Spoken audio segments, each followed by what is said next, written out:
지난 시간에는 우리 7번째 시간이 하나님이 만드신 세상에서 물질 세계에 대해서 말씀드렸죠.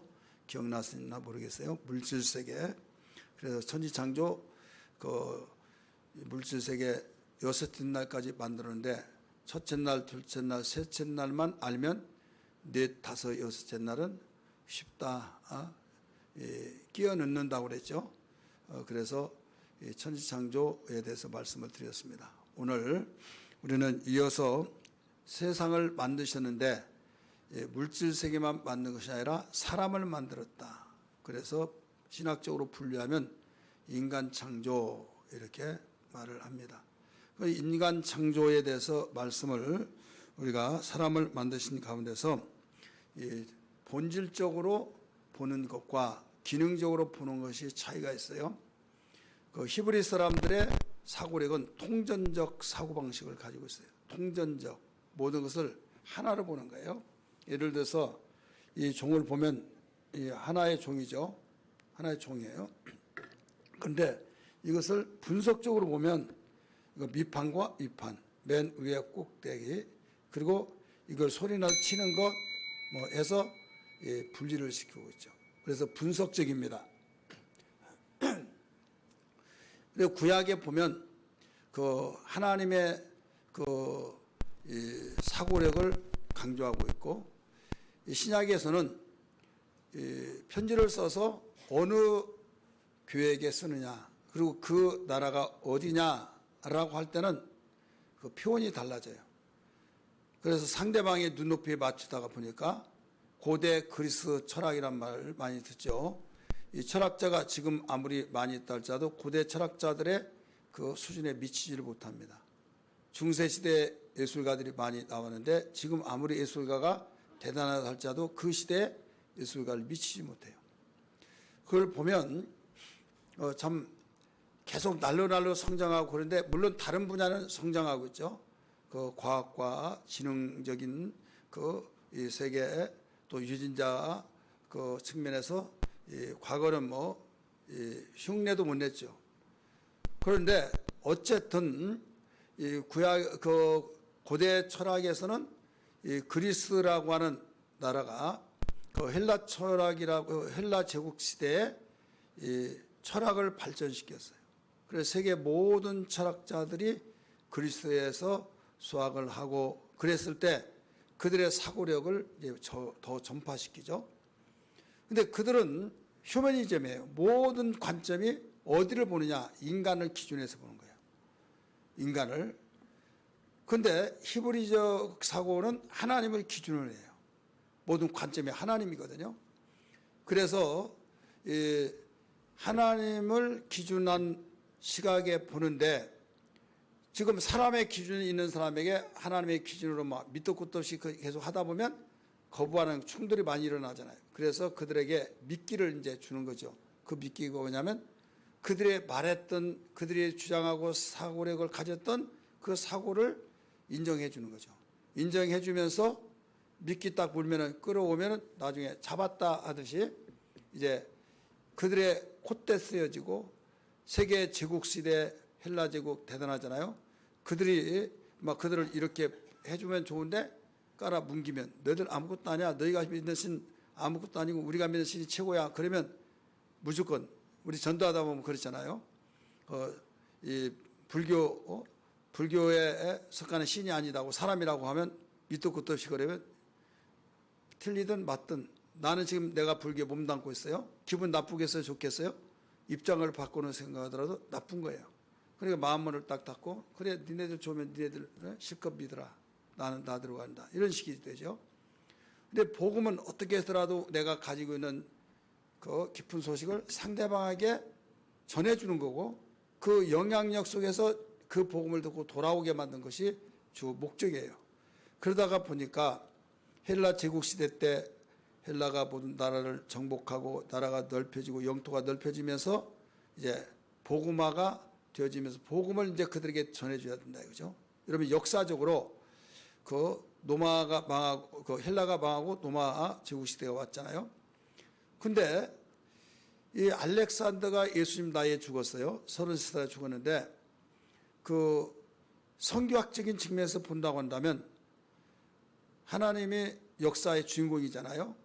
역사의 주인공인데 역사를 이렇게 이끌어 가신데 그 세계 역사를 이끌어 가실 때 왜 이 제국화를 통해서 모든 다른 제국이 아닌 헬라 제국은요 모든 세상을 헬라 이 휴머니 헬레니즘으로 그 사고력을 더 퍼뜨려 버린 거예요. 그러니까 우리가 하나에서 열까지 다 생각하더라도 결국은 거슬러 올라가면 헬라 사상이에요. 헬라 사상이기 때문에 그 사상이 한 제국 시대의 그 나라만이 아니라 전 세계가 다 모든 생각하고 살아가고 있는 생각들이 모두 헬레니즘, 곧 헬라 사고로 뭉쳐졌다 이거죠. 그리고 언어도 통일됐어요. 이제 통일되다가 그 로마의 망에서 로마 제국이 들어왔잖아요. 그러면 로마 제국화가 되어서 헬라 사상은 없어져 버리냐? 아니요. 계속 그 헬라 사상은 계속되는 거예요. 언어도 전 세계적으로 다 퍼뜨려져서 왜 하나님이 이런 작업을 하셨나라고 봤더니 성경이 그 구약 성경 히브리어로 기록됐잖아요. 그걸 70명의 신학자들이 그 어려운 라틴어로 번역을 했어요. 라틴어, 로마를 중심해서 그 라틴족이 있어요. 그들이 그 지금은 이집트 그 알렉산드리아라고 하는 그 도시가 있는데 그 도시에서 70명의 학자들이 성경을 다 번역을 했어요. 근데 지진이 나서 지금 물속에 다 수장돼서 도시 흔적만 있지 볼 수가 없습니다. 제가 성지순례 할 때 그 이집트에 이제 대부분 사람들은 그 이집트의 성지순례는 콥트 교회가 있어요. 기독교 예수님이 피난 그 할 때 그쪽으로 가서 이제 기독교 복음이 전해졌다거나 그래서 콥트교 그 기독교에 가까운 교회입니다. 그런데 가는 짐에 피라미드 이걸 대부분 다 보잖아요. 그러면 내가 원했던 것은 이 역사적으로 알렉산드를 가고 싶어가지고 거기를 좀 가자고 했더니 하루가 더 늘어나고 돈도 더 들고 그러면서 목사님 거기 가봤자 아무 필요 없어요. 왜 필요 없냐고 역사적인 그 70명의 학자들이 성경을 번역하고 그곳인데요. 그랬더니 그곳은 가더라도 바닷밖에 없다고 그 지진이 나가지고 다 무너져서 그 바닷속에 그 알렉산드리아 그 당시 어마어마한 도시가 다 물속에 들어가 있다. 고고학자들에 의해서 여기라고 하는 그 지점을 알려줘서 그렇지 가봐야 아무 어떤 볼 수가 없다는 거죠. 아무리 물속에 들어갔다 할지라도 역사는 거기에 잠겨 있다 이거죠. 그래서 70명의 학자들이 그 번역했던 70인형 그런데 이제는 헬라어로 번역을 시켜서 여러분 선교사들이 가장 어려운 것이 뭐냐면요. 종족이 굉장히 많잖아요. 중국만 가더라도 뭐 소수 민족들을 비롯해서 한족을 비롯해서 이 37개의 종족인가 막 그렇게 되잖아요. 어떤 데는 57 종족들이 살고 우리는 단일 민족 막 그런데 다문화로 이제 형성되고 있지만은 그 인도 같은 경우도 그 몇 수십 백여 막 그 종족들이 있고 막 그래요. 그리고 그 나라 종족끼리 모여서 그 나라 언어를 가지고 그 나라 문화를 가지고 살아요. 한 그 나라에서. 그러니까 그 선교사가 어느 종족이냐 중국과 같은 중국을 설명하다 보면 한족 이제는 다 한어로 다 통일됐지만은 그러기 전에는 조선족 있잖아요. 조선족은 조상들이 막 너는 조선족이다 하면서 조선말을 막 가르친 거예요. 한어를 몰라요. 학교도 안 보내요. 우리는 여기에서 그 종처럼 사는데 우리가 그들의 말을 배울 필요가 있느냐 하면서 막 그 초등학교에서부터 계속 그 대학까지 한족으로 무시하고 조선족을 가르친 거예요. 그래 한족이 무너졌으면 괜찮은데 더 왕성하고 더 통일되어서 하나를 다 가리키는데 하나로 공부하면 진출이 넓어져요. 근데 조선족을 그 조선을 배우면 조선족이 없어지고 막 한국으로 오고 그러다 보니까 이제는 쭈그러드는 거예요. 그래서 초등학교 때부터 이제 한어로 배워서 조선말을 알지를 못하는 거죠. 근데 헬라 시대는 아주 전체 다 헬라어로 다 통일돼 버린 거예요.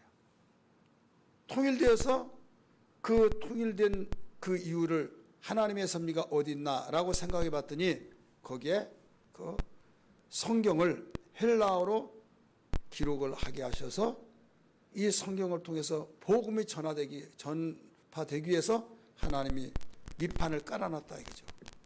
그 밑판이 뭐예요?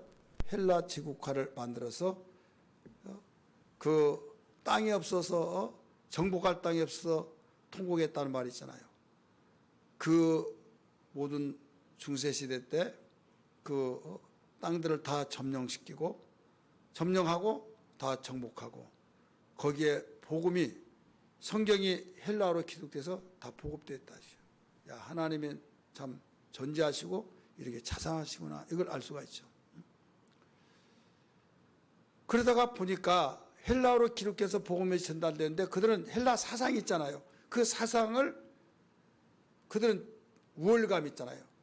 근데 소수민족이고 별 볼 일 없는 그 나라가 우리한테 이걸 하라 저걸 하면 기분 나쁘니까 맞더라도 자존심 때문에 받아들이지 않습니다. 그래서 그들의 눈높이에 맞춰서 전해준 것이 있어요. 여러 가지 있지만 그중에 오늘 읽었던 데살로니가 전서 5장 23절에 너희 몸과 혼과 영이 그리스도 예수께서 강림하실 때까지 흠없이 보존되기를 원하노라 이렇게 말한 거예요. 그래서 신학자들은 사람이 어떻게 만들어지냐 신학적인 용어로 3분설, 2분설 주장하는 거죠. 2분설로 주장한 것은 영과 육체로 만들어졌다. 3분설로 말하면 영혼, 몸으로 만들어졌다. 그러니까 날마다 싸운 거예요. 3분설이다, 2분설이다. 2분설, 여기 창세기 2장 7절 나오지 않느냐? 3분설. 데살로니가서 5장 23절 나오지 않느냐? 그걸 성경에 다 나왔으니까 이게 서로 누가 이겼다고 할 수가 없는 거예요. 왜? 여기도 성경 나오고 여기도 성경에 나오니까. 이때 이 사고력을 알지 못하면 안 되는 거예요. 하나님이 말들 때 이게 두 가지 다 성경에 다 맞습니다. 그럼 뭐가 두 가지 다 맞냐? 충돌이 되는데 신학자들이 이것 때문에 싸우고 그랬어요. 논쟁거리가 됐어요. 이것은 본질적으로는 이분설, 육체와 영으로 만들었고 기능적인 측면에서는 세 가지로 만들어졌다 이거예요. 따라서 본질적으로 두 가지예요. 영혼과 육체로 만들었고 또 기능적인 측면에서는 영혼, 몸 세 가지로 만들었다.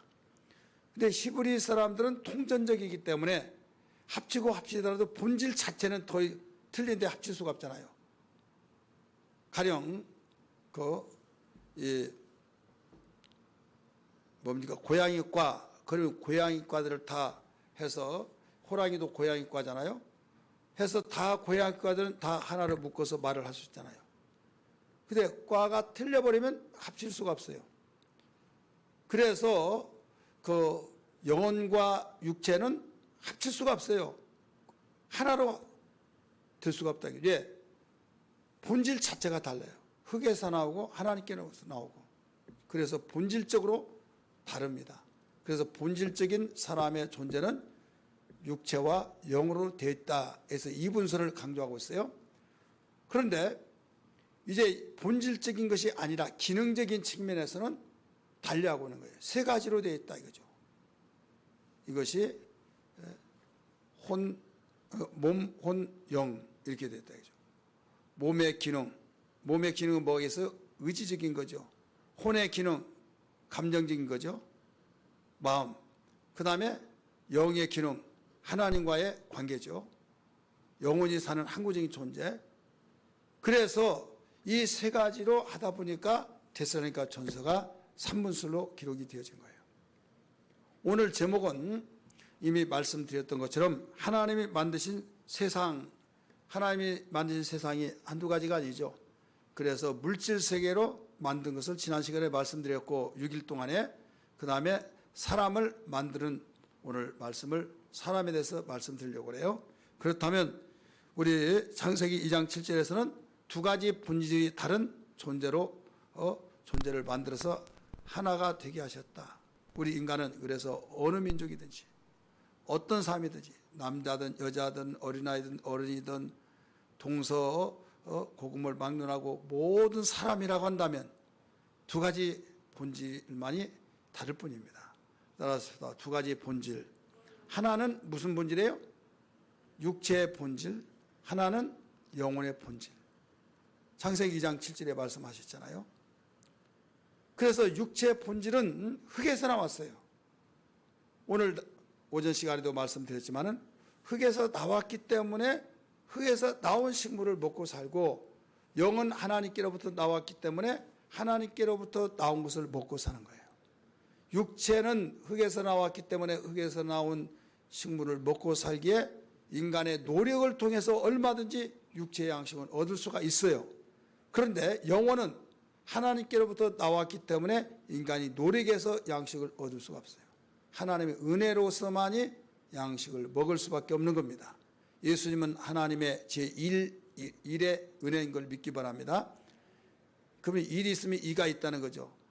첫 번째, 하나님께서 우리에게 주시는 최고 귀한 은혜, 이게 제1은혜, 이게 예수님의 하나님의 은혜. 은혜라는 말은 뭐예요? 선물이죠. 하나님 우리에게 아들을 선물로 주셨어요. 그럼 제2의 은혜는 뭐냐? 성령이시에요. 성령. 그래서 예수님이 이 땅에 오신 것은 하나님 주신 선물인데, 예수 그리스도를 통해서 우리의 영혼의 양식이 주어진 거예요. 예수님이 하나님께로부터 왔죠. 믿으시면 아멘 하십시다. 그러면 우리의 영혼이 어디에서 왔어요? 하나님께로부터 왔어요. 그럼 공통점이 하나님께로부터 왔다는 거예요. 그래서 예수님은 우리의 영혼의 양식이에요. 그러므로 예수님 말씀하시기를 요한복음 6장에 하신 말씀, 나는 하늘로서 내려온 산떡이니, 이렇게 나오잖아요. 하늘로서 내려온 산떡이니 내가 주는 떡을 먹으면 영생하리라. 그러면서 인자의 살을 먹는 자는 생명이 있고 인자의 살을 먹지 않은 생명이 없다 이거죠. 인자의 살은 참된 양식이요 인자의 살은 피는 참된 음료로다. 내가 아버지로 인하여 사는 것처럼 인자의 살을 먹고 인자의 피를 마신 자는 나로 말미암아 살리라. 그러니까 여기에서 이 말이 지금 영적인 말씀이냐 아니면 육체를 위한 말씀이냐, 이걸 알지 못하면 헷갈려서 오해를 하고, 예수는 야 이런 말 너무 어렵다, 야 저 미친 자의 소리 듣지 말고 가자 해서 예수님이 가르치다가 많은 사람이 웅성웅성하면 다 도망간 거예요. 여러분, 예수님보다 더 잘 가르친 사람이 어디 있습니까? 예수님은 하나님의 아들로서 천지를 창조하시고 모든 걸 다 하신 분인데 그가 가르치는데 받아들이지 못하고 어렵다, 저 미친 자의 소리를 왜 듣냐 하면서, 그러면 심지어는 야 이 말이 너무 어렵다. 그럼 수근수근하니까 예수님이 요한복음 6장 61절에 어렵다는 그 말을 듣고 뭐라고 했습니까? 너희가 그렇게 어렵냐 이거예요. 그러면서 62절에 인자가 이전 있었던 곳으로 올라갈 것을 볼 것 같으면 그때는 어떻게 하기려냐. 인자가 이전 있었던 곳, 예수님이 이전에 있었던 곳이 어디예요? 이 땅에 오시기 전에 하나님 품에 있었죠.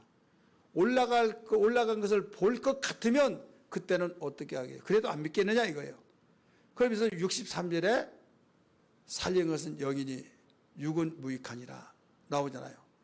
살린 것은 영이요 육은 무익하니 내 말은 영이라 라고 일러주고 있어요.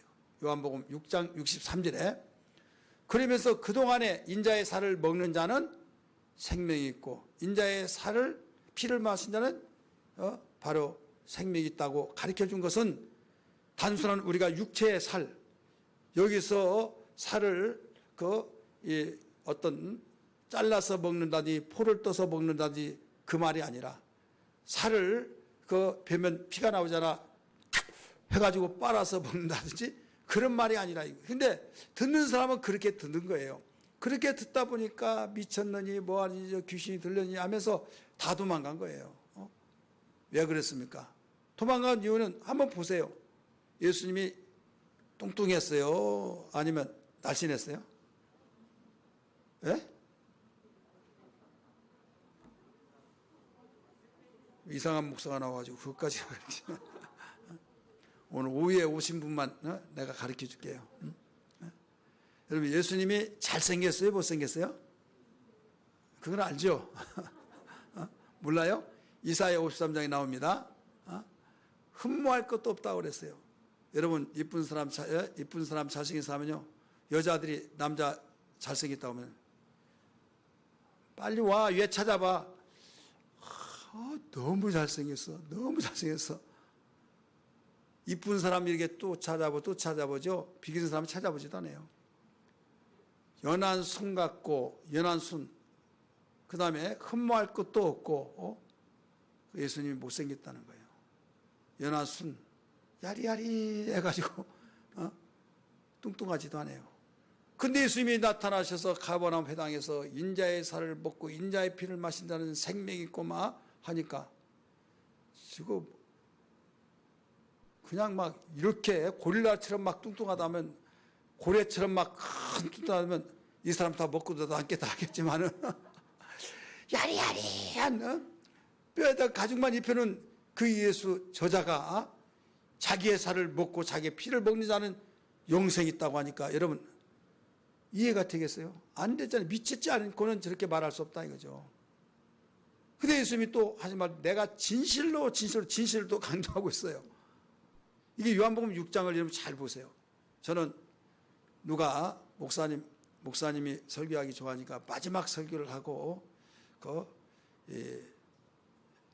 정말 이 시간이 순교를 당하신데 죽는데 마지막 설교를 하라. 그러면 요한복음 6장을 설교한다고 그랬어요. 예, 요한복음 6장은. 요한복음 3장 16절은 너무나 많은 사람이 설교를 했고 잘 알고 낯익은 소리예요. 근데 요한복음 6장은요. 한 번도 안 듣는 사람이 있어요. 예수님의 피와 살을 먹고 마신 자, 그는 눈이 막 휘둥그레져 가지고 야, 저 잘못된 거 아니야? 이단 아니야? 막 하고 예수님은 굉장히 많이 강조했어요. 그래서 다른 사람이 그 설교 듣고 막 뚝뚝 다 떨어져 도망가죠. 막. 그래서 예수님이 12시대만 남는 그들에게 말한 것이 너희들도 가려느냐 이런 말씀하시죠. 너희들도 가려느냐? 갈라면 가라 이거죠.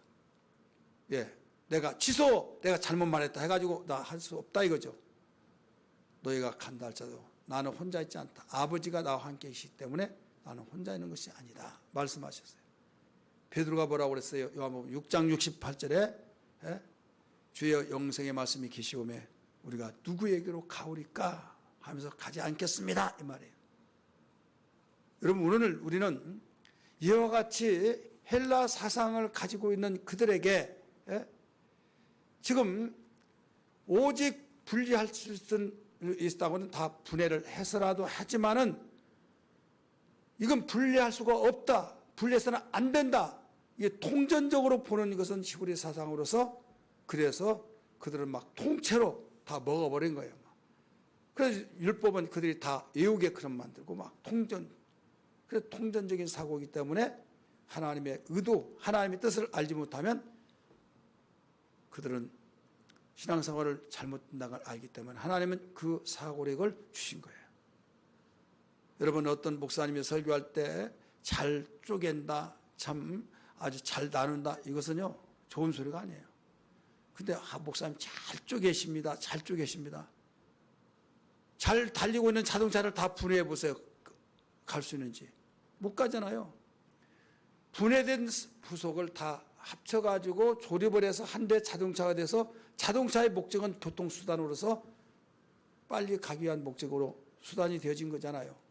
그래서 하나님의 말씀을 다 분해를 시키다 보니까 알아듣기는 쉬운데 능력이 없는 거예요. 능력이 나타나지 않는 거예요.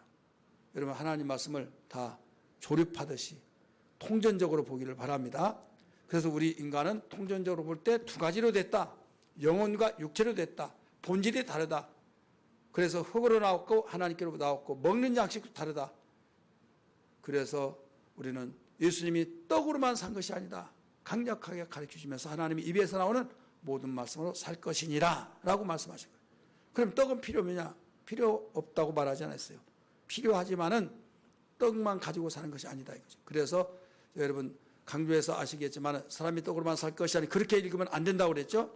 사람이 떡으로만 살 것이 아니요 만자를 액센트를 두어서 읽으라고 그랬어요.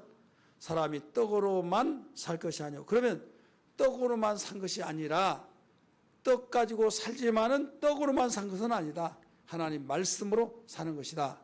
여기에서 떡도 인정하고 하나님 말씀을 인정하고. 근데 떡도 인정하지만 하나님 말씀은 더 중요하다. 왜? 떡은 한시적인 존재에 사는 것을 먹이의 양식이 되지만은 영혼은 영원히 사는 양식이기 때문에 어느 양식이 더 중요하냐 이것을 가르쳐 주신 거예요.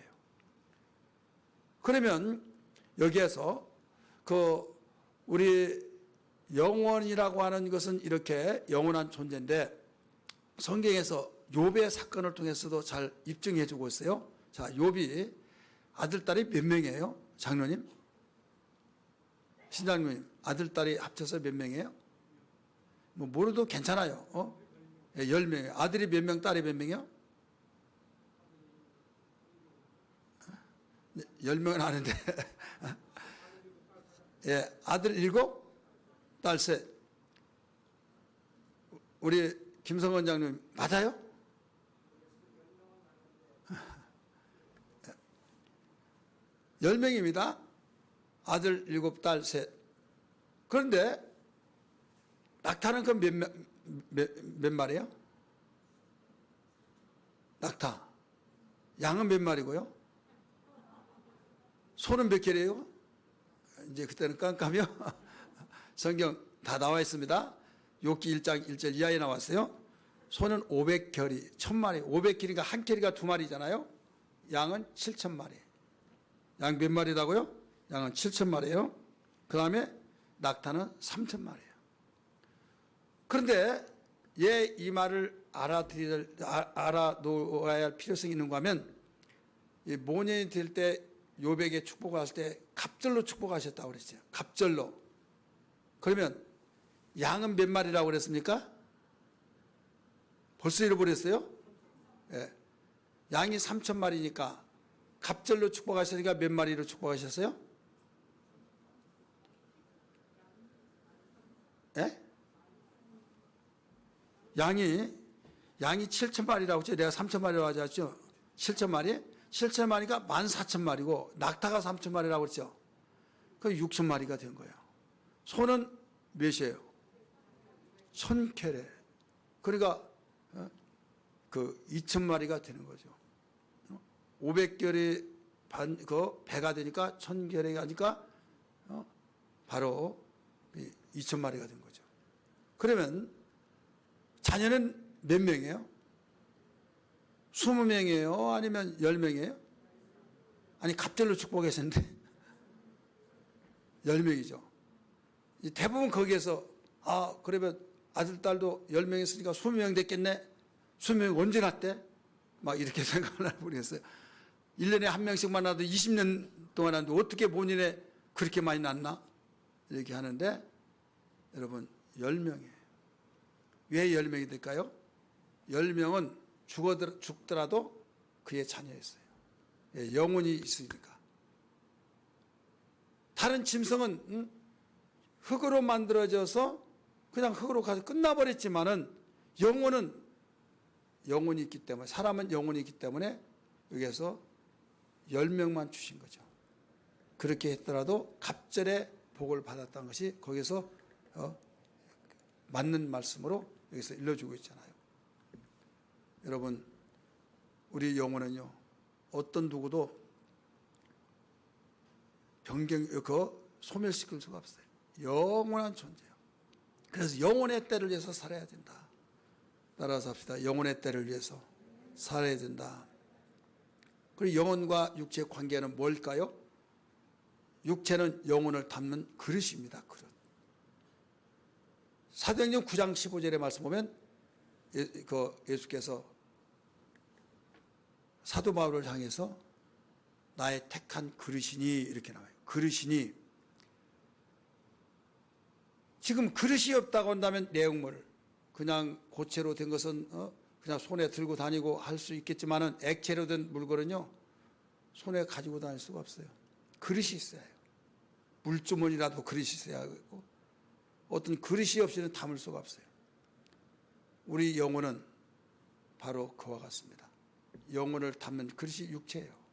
그 육체는 귀해요, 안 귀해요? 귀해요.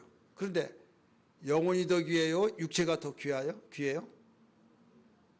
왜 육체보다 영혼이 귀합니까? 영혼은 항구적인 존재예요. 영원한 존재. 육체는 영혼이 있을 동안만 필요한 거예요. 육체는 영혼이 있을 동안. 그래서 아무리 사랑스럽고 내가 투자를 많이 해놨다 할지라도 육체에 투자 많이 한 사람 많죠? 자, 쌍꺼풀 할 때도 투자 공짜로 안 해줘요. 여기에 광학수술한 것도 어떻게 돈 많이 들어요. 목숨을 내놓고 수술해요. 또 나는 잘 모르겠네요. 여자들이 잘할 것 같은데 아주 이게 내가 스트레스 받아 그러면 다 투자를 해요. 그래서 아주 딴 인물을 만들어 놓고 못된 거 다 미흡한 건 다 이쁘게 만들어 놔서 야 이쁘다. 그런데 여러분 그렇게 투자를 많이 했더라도 영혼이 떠나면요 불에 태우든지 아니면 땅속에 매장을 하든지 나는 아까워서 절대 이 돈이 얼마나 투자했는데 나는 여기에 몰락을 쳐서라도 다 되고 있을 거야. 몰락 쳐서 몰락 끼가 떨어지면 썩네. 썩어요. 또 썩어. 그렇게 투자를 했는데도 가지고 데리고 살질 않아요. 여러분 근데 영혼을 위해서 투자를 얼마나 하냐. 영원히 우리가 살아야 할 이 영혼을 위해서 그래 영혼의 때를 위해 살아라 그런 말이 있잖아요. 예수님이 우리를 위해 죽으신 것은 십자가 못 박혀 피 흘려 주신 것은 영혼을 위해서 피 흘려 주셨어요? 아니면 육체를 위해서 피 흘려 주셨어요? 영혼이에요. 육체는 매를 맞아 주셨고 또 가나안의 사식은 육체 있을 동안 영혼을 담고 있는 그 시간대는 내가 영혼을 위해서 내가 육체를 내가 관리해 주겠다. 축복해 주겠다. 이거예요. 영혼이 떠나버리면 내가 네 육체를 내가 보살펴 줄게. 여러분 그런 성경 있나 보세요. 처음 들어보죠. 단테 들어봤어요? 저하고 몇 수십 년도 같이 있으면서 한 번도 안 들어봤잖아요. 네 영혼을 떠나면 내가 육체를 잘 관리해 줄게. 썩지 않게 해줄게. 여러분 그런 성경에 나왔냐고요? 없어요. 그리고 그 육체를 막 태우든지 매장하든지 회개하라 막 그런 성경 없잖아요. 왜 육체를 장사질했고 그랬느냐 막 그거 없잖아요.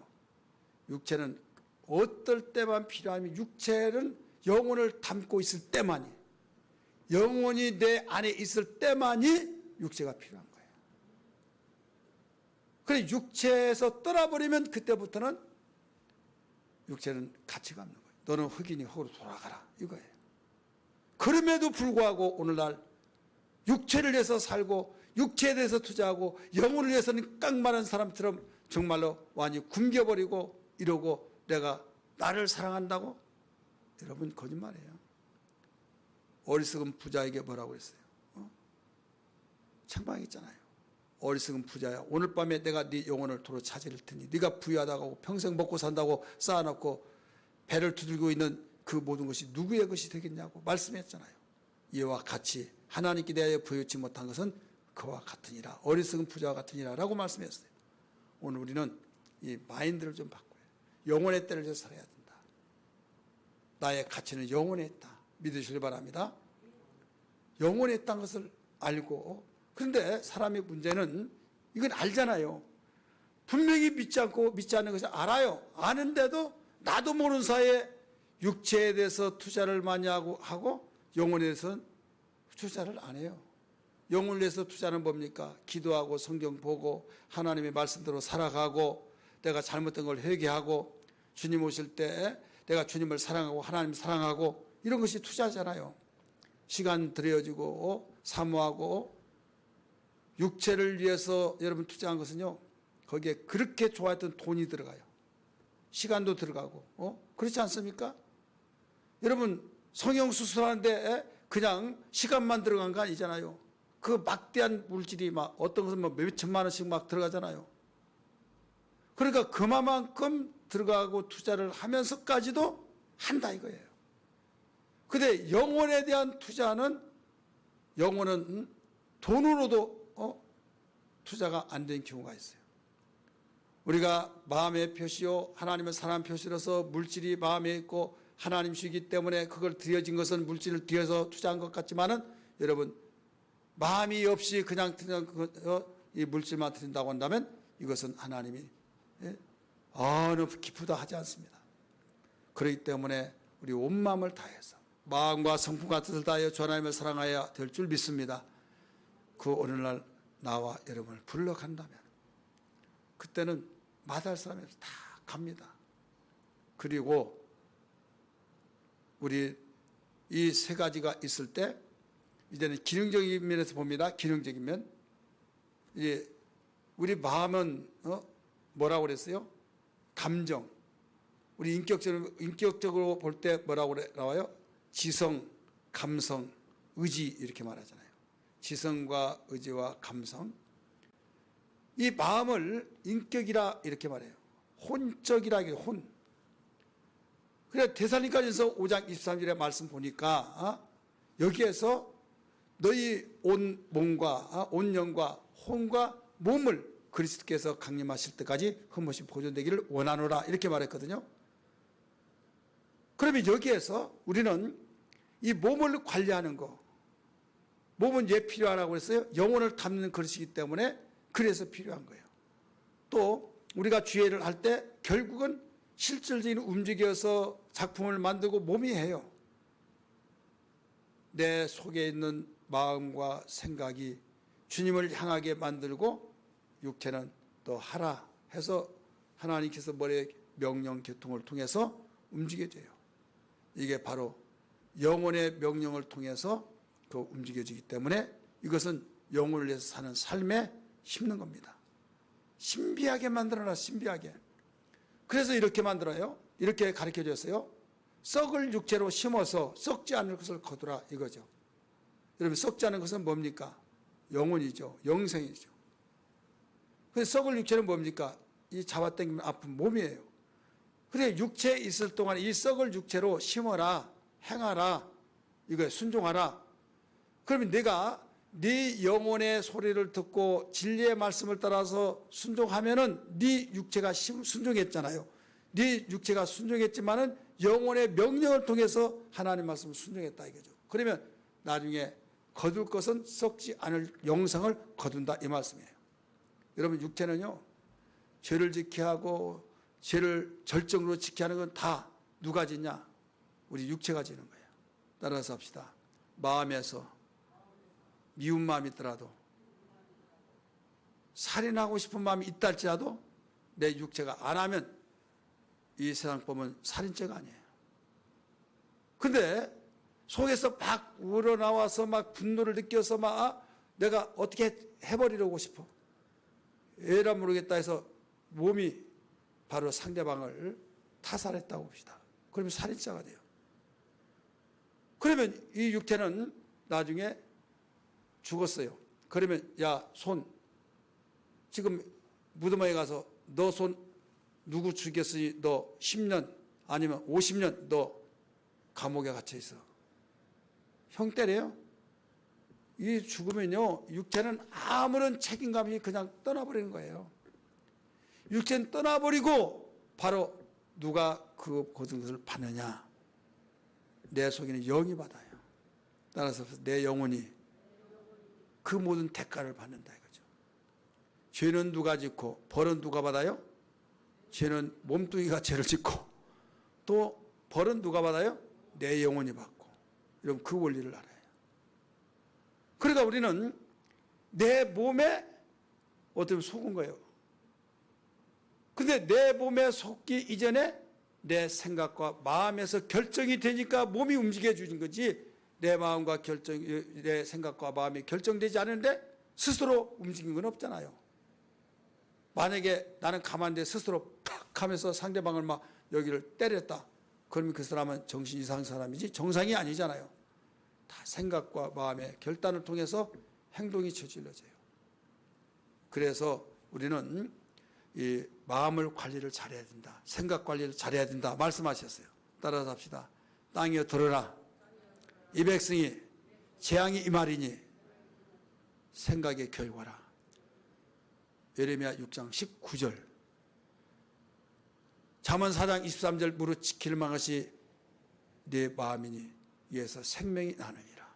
그러니까 우리 마음과 생각에 의해서 우리는 행실이 나오게 돼 있다.